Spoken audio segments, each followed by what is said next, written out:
నిజాయితీ గల విశ్వాసంతో జీవించాలి.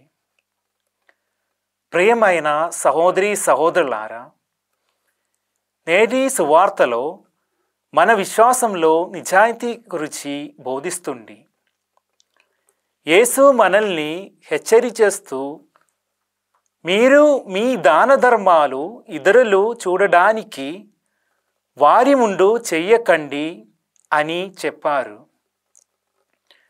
ఆయన మన విశ్వాసం ఇతరులు చూడడానికి కాదు, నిజంగా దేవుని కోసం ఉండే హృదయం కలిగి ఉండాలి అని గుర్తు చేస్తున్నారు.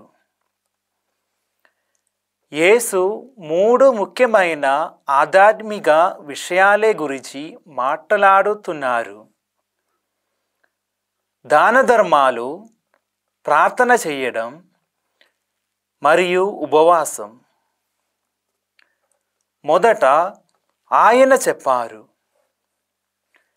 మీరు సహాయం చేస్తున్నప్పుడు మీ ఎడమ చేతికి కుడి చేతి ఏమి చేస్తుండో తెలియకుండా ఉండండి. దీని అర్థం మన దానం సహాయం ప్రశంసలు లేదు గుర్తింపు కోసం కాదు, నిజాయితీ హృదయం నుండి రావాలి. మనం రహస్యంగా ఇచ్చినప్పుడు దేవుడు చూస్తాడు మరియు మనకు బహుమతిస్తారు. తర్వాత యేసు ప్రార్థన గురించి బోధిస్తారు. ఆయన చెప్పారు, మీ గదిలోకి వెళ్ళి తలుపు మూసుకొని అదృశ్యుడైన మీ తండ్రికి ప్రార్థన చేయండి. ప్రార్థన ఇతరులకు చూడడానికి కాదు, దేవునితో వ్యక్తిగత సంబంధాన్ని బలపరచడం. చివరిగా యేసు ఉపవాసం గురించి మాట్లాడుతారు. ఆయన చెప్పారు, మీరు ఉపవాసం ఉన్నప్పుడు దుఃఖంగా కనిపించకండి లేదా ఇతరులు దృష్టిని ఆకర్షించడానికి ప్రయత్నించకండి. బదులుగా ఆనందంతో మరియు భక్తితో ఉపవాసం ఉండండి.